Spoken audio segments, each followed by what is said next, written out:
Hi there, Brock Vandenberg, Fund Manager for TaliMar Income Fund. Today, we're going to give our March presentation. In our presentation, we'll go over some announcements about the fund. We'll go into our loan origination stats. We'll go through our loan servicing stats, go into investor returns, and then talk about what to expect moving forward.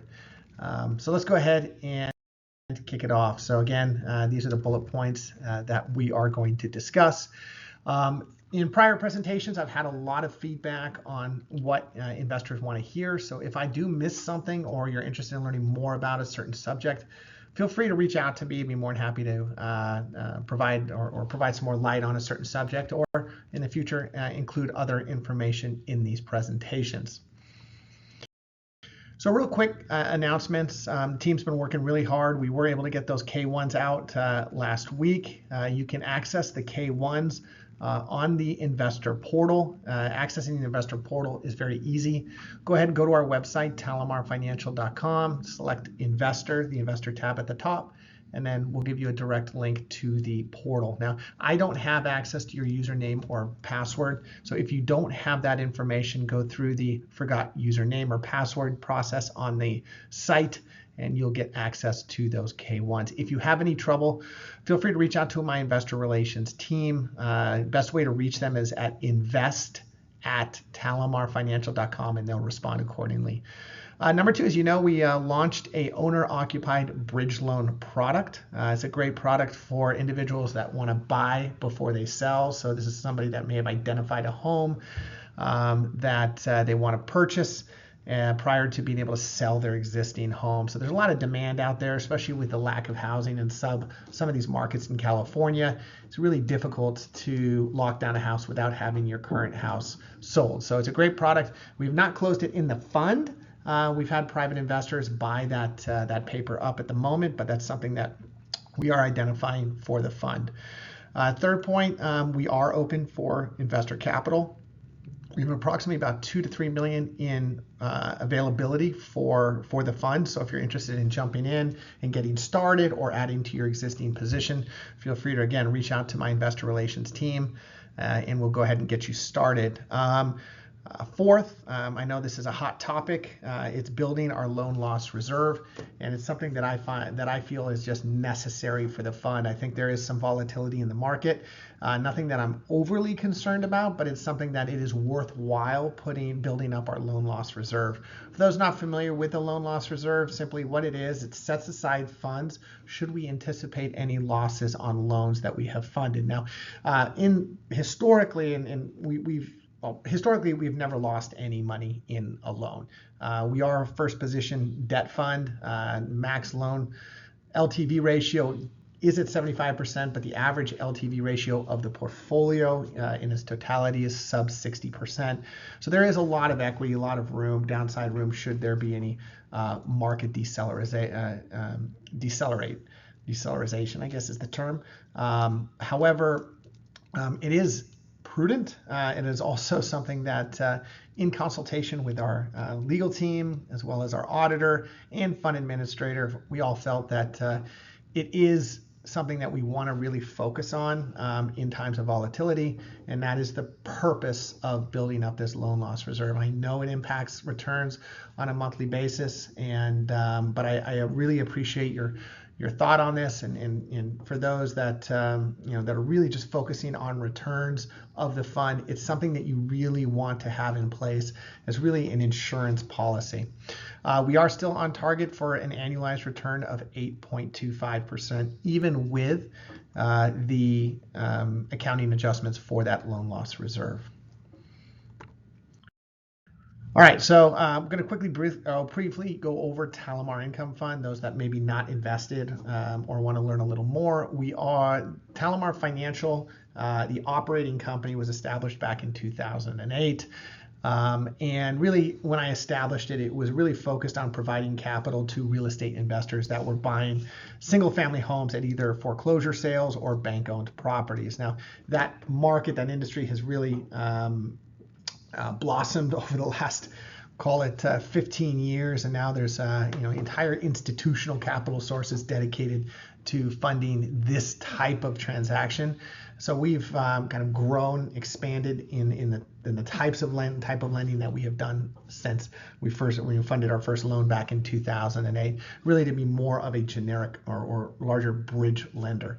So currently we're providing short-term bridge loans both on residential and commercial properties, though vast majority of our portfolio, I think over 75%, is single family. And these are come out as bridge loans, fix and flip loans, new construction loans, and then obviously our new owner-occupied consumer bridge loan. We funded over 1,500 loans, nearly $1 billion in origination since 2008. The fund itself, so this fund was actually launched in 2021. So I spent a good 13 years doing we call individual trust deeds. So essentially marrying up individual investors with individual loans. And then about 2020, we decided to transition that platform to more of a fund structure. It just created or simplified the process of funding these types of transactions, also provided our investors with considerable tax advantages. We are structured as a 506c Reg D fund. What that means is that you as an investor need to be accredited, and as an accredited investor, you have a net worth of $1 million or greater. I get this question a lot, what is an accredited investor? How do I get accredited? If you have more questions about that, again, feel free to reach out to me or my investor relations team. We'd be more than happy to walk you through that process. And right now our fund is comprised of approximately 380 plus investors with about 130 plus million in total investor capital. Just a snapshot of the fund today. Total loans in the portfolio are about a little over 143 million. That's approximately 120 loans with an average loan balance of a little over $1 million. Current month yield, so the month for February was 7.63%. Now I know that's a little lower than what we've historically had, and I'll walk you through that. But at the end of the day, we did take a charge to increase our loan loss reserve. Had we not taken that charge, the annualized return would have been at 9.21%. So we're still getting very strong returns within the fund.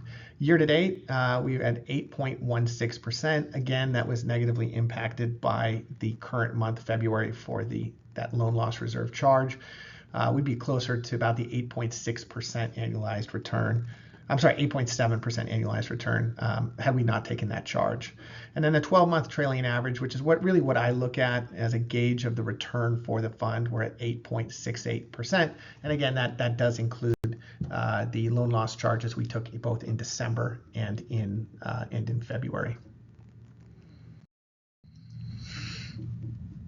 All right, let's jump into loan origination. February was actually a really strong month for us. We funded 12 loans totaling over 10.9 million. Average loan size was 912,000, and the average loan to value ratio was at 56.47%. So we were able to really chase after some lower LTV loans and add those into the loan portfolio. Average note rate did drop slightly to 9.88%. A couple of reasons why. Number one, we're just seeing rates in the private debt space for the types of loans that we're originating continue to drop. I just think it's just the sheer amount of capital chasing the number of deals that are out there. I do feel though that we've kind of found a baseline between 9.75% and 10% for where this type of debt is going to be priced. And again, in today's volatility, I think we're probably going to be pushing up actually higher depending upon how long we see this volatility.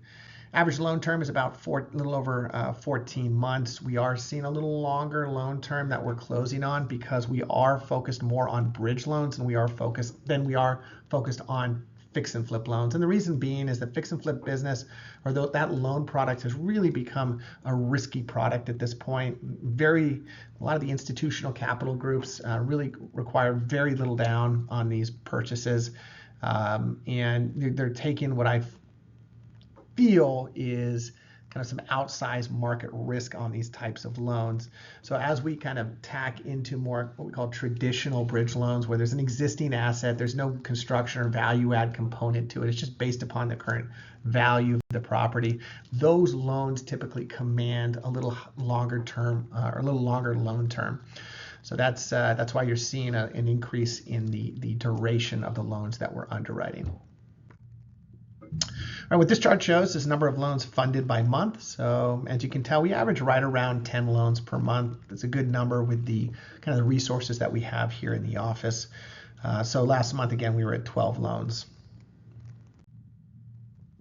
Number of by dollar balance. So this chart shows dollar of loans funded per month.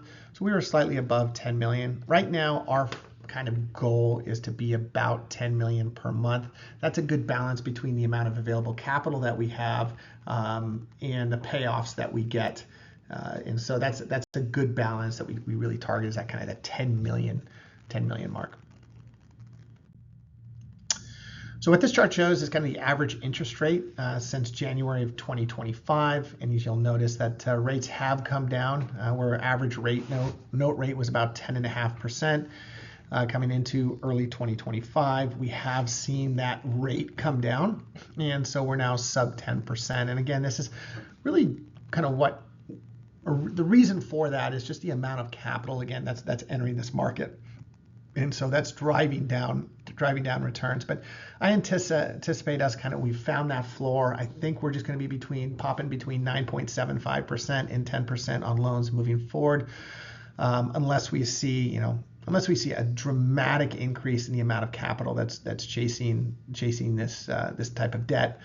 But again, where we've been pricing loans for the last couple of months, it's been in that 9.75 and 10% range. Want to highlight a recent closing. This was a single-family home in La Jolla. This was an interesting transaction. Client came to us. They were doing a reverse 1031 exchange. So essentially they were doing a 1031 exchange, effectively taking the proceeds from the sale of one investment property and moving it towards the purchase of another investment property to take advantage of those 1031 exchange tax benefits. However, they were not able to, in a reverse situation, you're not able to close on the existing property before you buy the next property. So you buy this new property, and then you've got a certain period of time to sell your existing property, and then take those proceeds and move them into the new property. So this was a great asset, great borrower. Everything came together on this. Low loan to value, as you'll notice, sub 50% loan to value. Property located in La Jolla. Obviously a little aged of a property, but it'll get picked up pretty quick. And so this was a successful closing. But again, to win those kinds of loans, you have to be aggressive in your pricing. And in this case, we were down at 9.75%. Okay, what are we seeing from a market trend standpoint? Continued rate compression, as I mentioned, just the sheer amount of capital coming into the market. For what we call in-the-box type bridge loan transactions. It is competitive out there, and where you're going to be competitive is you're going to be competitive on how quick you can close, maybe how flexible you are on the borrower, the borrower credit score, the property type, property location, and property condition. And we've got our baseline, and we don't like to be funding loans where the borrower's got credit sub 675. We want to be core markets where you're going to have a price floor should there be any volatility in the market. So to get those types of transactions, you have to be aggressive in the rates that you're going to be charging. We have seen a noticeable increase in new construction and construction completion loan requests. And I think this is because where I say that there's a lot of money in the market for private debt, I think that there is a pullback on new construction, as a lot of these lenders kind of want to see where their existing construction loans are going to land. And for us, we are also tightening our belt. We're being very picky on any type of fix and flip or construction loan that we're getting involved with. We want to ensure that the borrower has a lot of equity in the transaction, that they are a sophisticated borrower such that they have experience, and want to make sure that those are in core markets that we know. So I think most, if not all, of our construction loans are in the Southern California market. I think there's also, to the third bullet point, there's kind of an unrealistic borrower expectation for loan requests. Over the last couple of years, I think a lot of these real estate investors, especially those that are doing fix and flip loans, have got very used to high LTV loans. And trying to chase those kinds of borrowers have these unrealistic expectations are difficult. Now they are experienced, they are successful, but they want to put as little capital in these transactions as possible, and so that kind of that ask differential is pretty big for what we require as a down payment versus what they're looking for. And then the fourth bullet point is continue to focus on existing bridge loans requests. So where we're trying to get away from these heavy renovation loans, we want to be more focused on an existing asset that's got a strong borrower, that's got a strong story with a clear exit strategy. How are we going to get repaid once this loan closes, or loan fund? So those are kind of the market trends that we're seeing today. All right, let's chat loan servicing. As I always tell people, the number one thing that you need to do in order to maintain a good portfolio is be very, very on top of your servicing, because it can get out of control very quick. Borrowers can be slow paying you. You can run light on property taxes or property insurance. And so we have a full team here in the office that simply manages our portfolio. So currently we have 120 loans in the portfolio with a total outstanding balance of $145 million.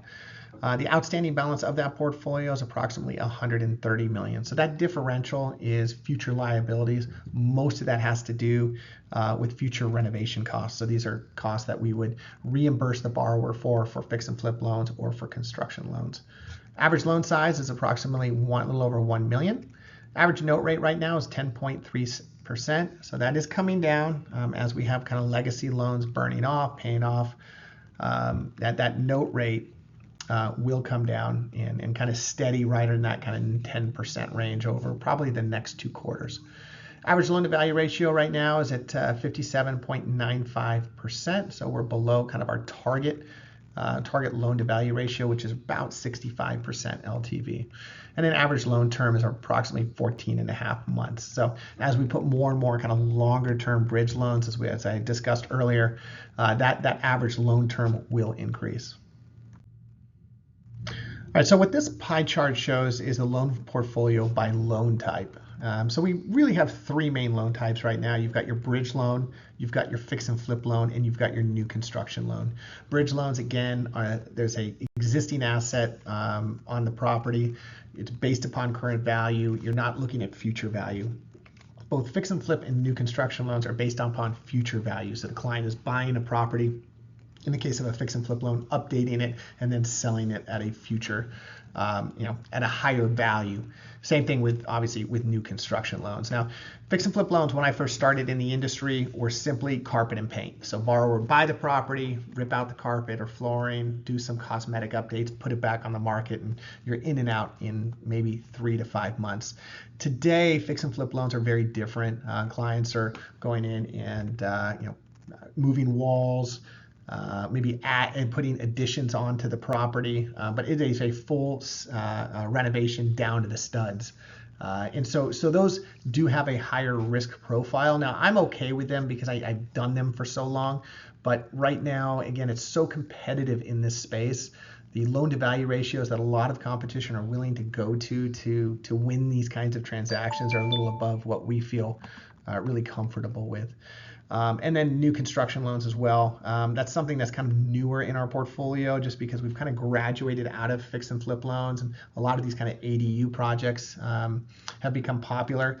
It's another product type that we're just kind of keeping our eye on, something that we're not really focused on funding, or have a huge exposure to. We want to kind of see where we're at with the construction loans that we're in. And those that we do pick and choose to fund, usually they're going to be repeat customers that we had done fix and flip loans with in the past that have a track record. Secondarily, we don't want them to be a significant portion on a per loan basis of our loan portfolio. So really our focus moving forward, I see over the next, call it 12, 24 months, is really kind of build our exposure more on the bridge loan type.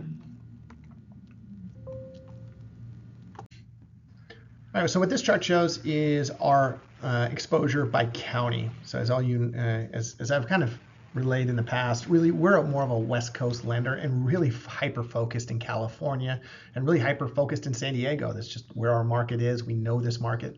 So about 75% of our loan portfolio is here in San Diego. The rest is kind of scattered amongst various counties in California, second largest being Los Angeles, and then Orange County as well. And so, yeah, that's kind of a snapshot of us across California. What this chart shows is our loans by property type. Again, we've always been kind of an SFR shop.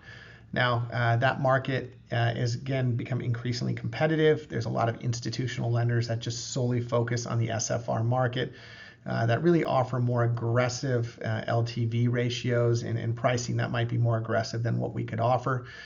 So we've increased our exposure to the multifamily market. So that's anything 5 units and larger, and then to the commercial market, and that includes industrial, commercial, assisted living. Now we don't do too much land. It just happens that we have some exposure to land, being that we did fund a couple of lots up in the LA market where houses had burned down, and our clients intend to get building permits to build on that land.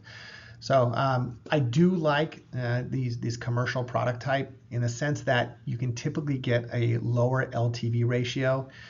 They are typically income producing, so it can offset the payments of our loans. And there's less competition in that market. So most of this stuff, you're competing with other bridge lenders, similar to us, where there may be private REITs versus institutional capital providers that are more on the residential side. What this shows is the number of active loans in our portfolio by month. So you'll notice that we are slowly growing the portfolio. It does bounce between usually about 110 to 120 loans based upon how many payoffs we may get in a given month versus how many new loan originations that we have. So currently we're about 120 loans in the portfolio versus this time last year, we were about approximately 112 loans. What this chart shows here is our total loan balance, which is in green, versus what is our outstanding balance. And essentially what that differential is future liabilities. So this is stuff where we funded a fix and flip loan with a construction holdback, and then we'll disperse those construction holdback to the client as over the course of the renovation of their project. And also this has to do with construction loans as well. We usually have a differential between around, call it 12 to 15 million in that differential. What this chart shows is the interest income earned per month. This month we're a little over 1.1 million, slightly less than what we had in January. We did have a lot of payoffs in January, and so we had a lot of new loans that we had to put back into the portfolio. So we did have higher amount of cash than we have had in the past, hence less interest income earned from our loan portfolio. What this chart shows is the amount of payoffs that we have in a given month. Normally we're about maybe 5 to 7 million in payoffs. That's on average if you look to kind of historically. In February we had about 3.6 million in payoffs. So we were actually able to get a lot of the cash that we had on the balance sheet back out into new loans.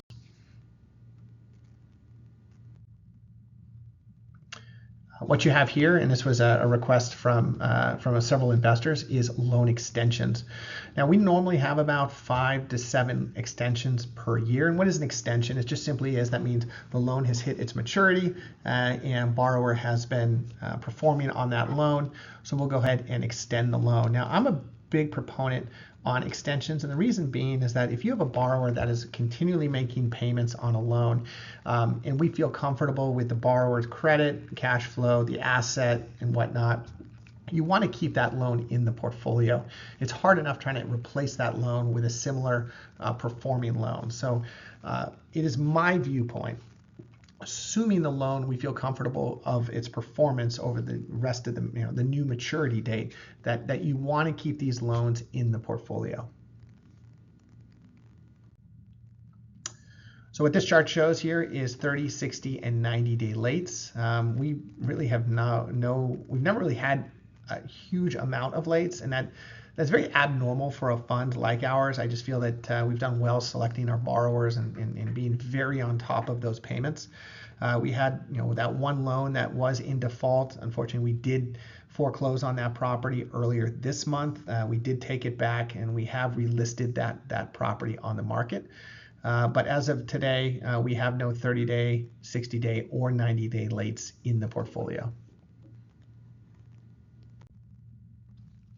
This chart shows is our non-performing loan schedule. Again, we've only had one loan over the last year that went non-performing. That was the property that we did foreclose on. We have that listed on the market now. And what this chart shows is REOs, or real estate owned. And so let me grab the light here. There we go.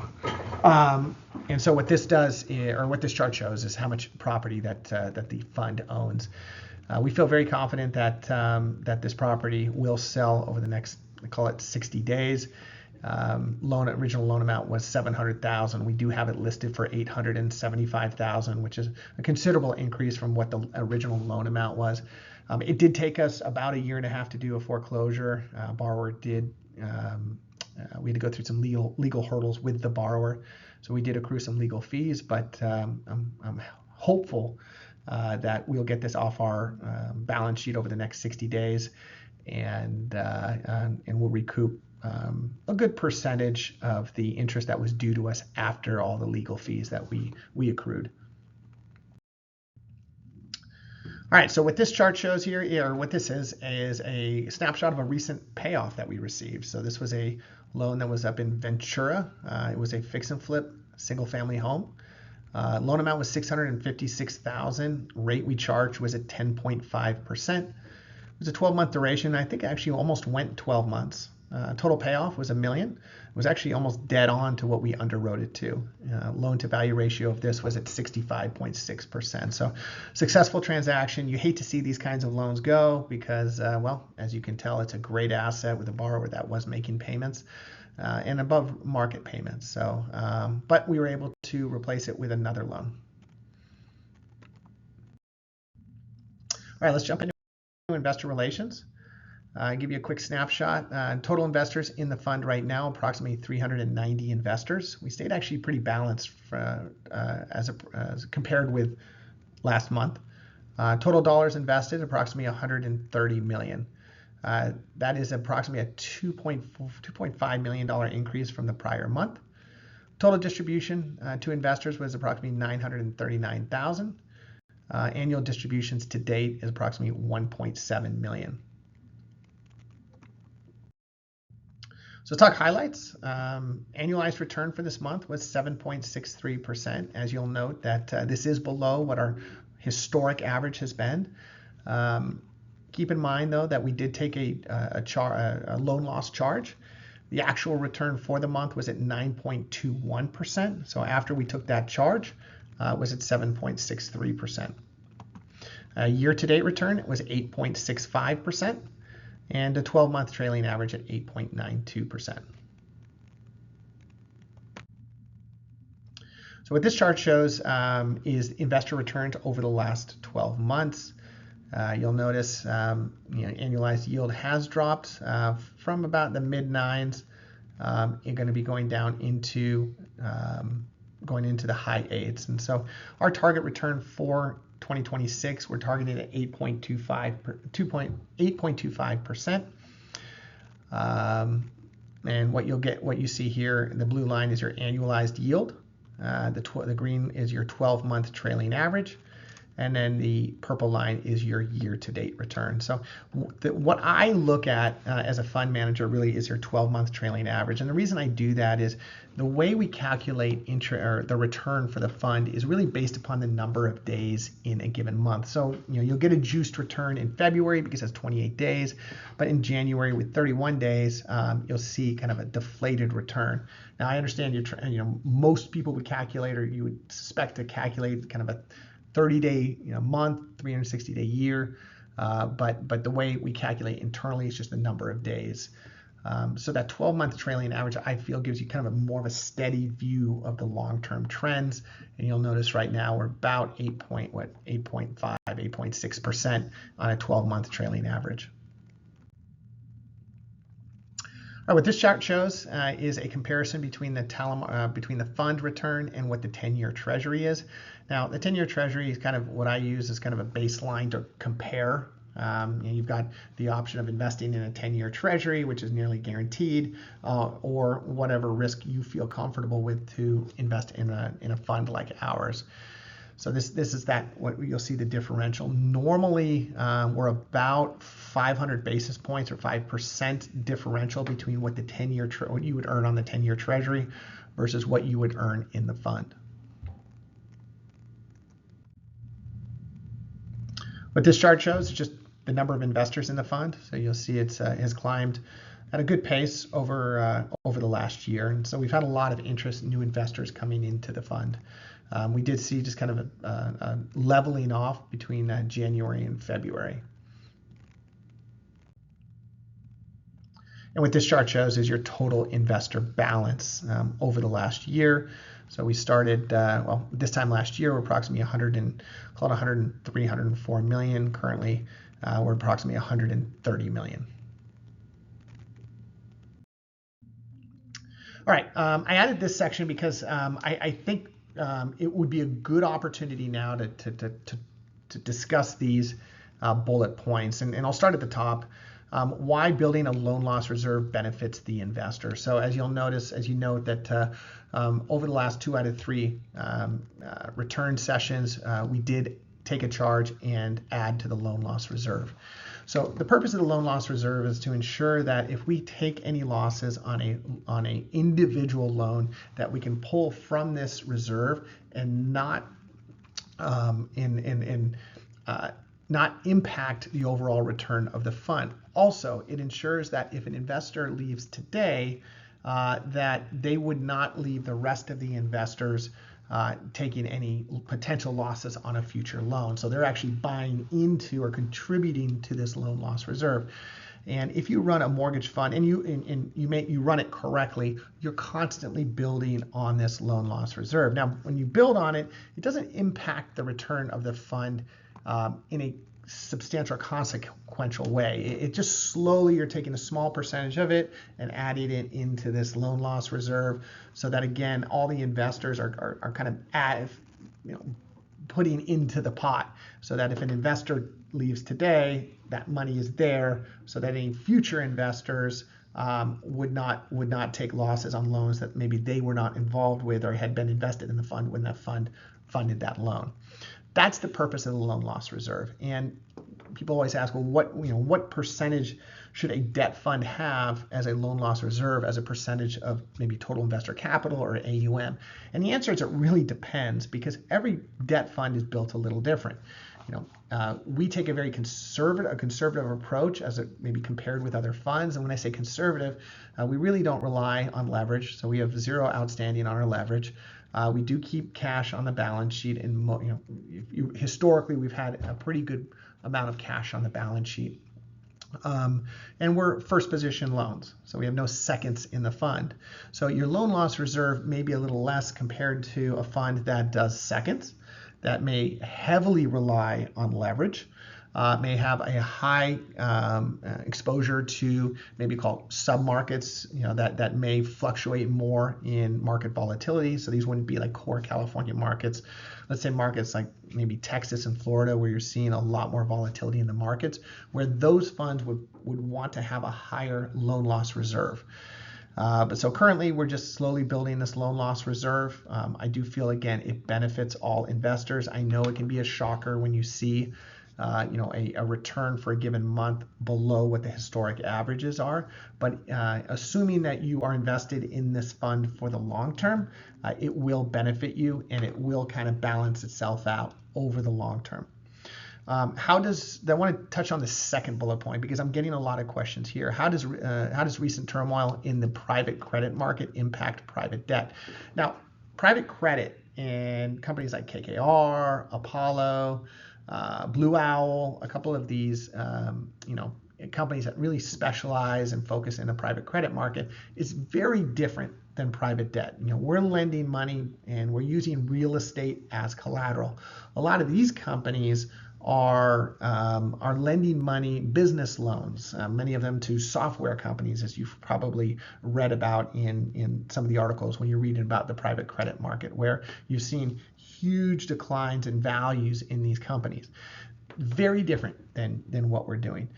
But it does impact us in the sense that a lot of these companies invest in the private debt space. So they may have a portion of their alternative investment assets in private debt. And they're the ones that are really backing a lot of these institutional lenders out there, amongst other people. So it'll be interesting to see over the next couple of quarters how the pressure on the private credit industry impacts the other lenders that we're competing at the institutional level. We're not seeing it just yet, but I do anticipate that we are going to see rates increase from institutional lenders, or they're going to pull back on the LTV ratios that they're going to be funding, which again I feel is going to open up more opportunity for a debt fund like ours. But currently in the marketplace, there is a lot of capital, and we just have to be focused on funding good loans and sticking with our core fundamentals in our underwriting. Number 3 is understanding liquidity in a private debt fund. Now, as I've told everybody, as I've always been transparent, is that a private debt fund is liquid until it's not. And what does that mean? So normally we keep a pretty good amount of liquidity on the balance sheet normally. But we do have future commitments in loans. And when I get a withdrawal redemption request, I have to compare that with the amount of commitments I have both in our loan portfolio in terms of our pipeline, and then also for future commitments for construction liabilities. So I shared that chart earlier regarding usually about 15 million differential, or 13 to 15 million in differential in future liabilities. So if we as a fund were to get a high volume of redemptions in a short period of time, I would have to slow down the typical time frame it takes us to process those withdrawals. Normally what we do is wait to the end of the month, see how many redemption requests that we have, compare that with what our future liabilities are, and go ahead and process those. And normally, we're sub 500,000 isn't a huge dollar amount, but when you start to climb up in the number of redemptions, we roll those redemptions over into the next month or the next 2 months, and go and so forth. Additionally, redemptions are on a first come first served basis. So we want to process those that come in first, and then put redemptions in a queue, and then process all those redemptions that come thereafter. So it's this asset amongst any private debt fund isn't something that you can just call up and say, hey, I want my money tomorrow, because unfortunately it doesn't work that way. And I just want to be fully transparent with investors who invest in a fund and what their expectation level is. All right, key takeaways. Number 1, new loan level activity remains pretty strong. We've seen a lot of loan requests come in. We deny a lot of loan requests, but there are ones that really meet our underwriting criteria, and those are the ones that we chase after. Loan portfolio remains healthy, so no 30-day lates in the portfolio. The one foreclosure that we had, unfortunately, we did take it back as an REO, and we have it currently listed on the market, currently listed at $875, and the principal balance of that loan was at $700,000. So we have a healthy differential on what we feel the value is on that asset. Payoff activity remains strong. Price points below 1 million. What do I mean by this? The housing market here in San Diego still remains pretty healthy for price points below the 1 million mark. And that's kind of been like that for the last, I'd say, 6 months, maybe 9 months. When you get into more of the step-up buyers, so stuff that's north of 1 million, or maybe we'll start to say luxury buy up in the 2.5 million, things have noticeably slowed down in that market. And then investor interest remains strong, so we get a lot of requests to submit or add to positions. And right now we're currently looking to increase positions by about 2 to 3 million. So again, if you're interested in learning more or adding to your existing account, feel free to reach out to my investor relations team, and we'll get that investment process for you.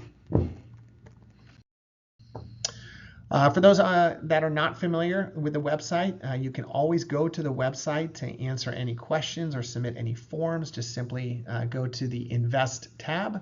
There you can go to the MortgageFund portal. You can log in, get your K1, look at your current statement.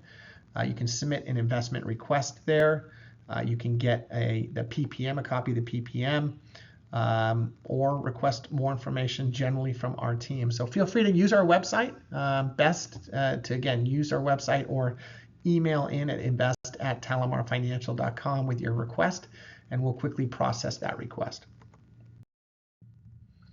Lastly, we do a lot of content on YouTube. If you're interested in learning more about the mortgage fund industry or trustee industry, or just generally the private debt industry, feel free to check us out at TaliMar Financial on our YouTube site. Be sure to give this video and other videos a like. It does help us in promoting the company. And lastly, thanks again for watching this whole video. I enjoy putting this content together and try to be as transparent about the performance of the portfolio. But as always, if you ever have any questions about this investment, if you're currently an investor or you're interested in investing, reach out to me or email my investor relations team. I'll put all of our contact information here, and we'd love to hear from you. So again, thanks for taking time to watch this update video. Thank you.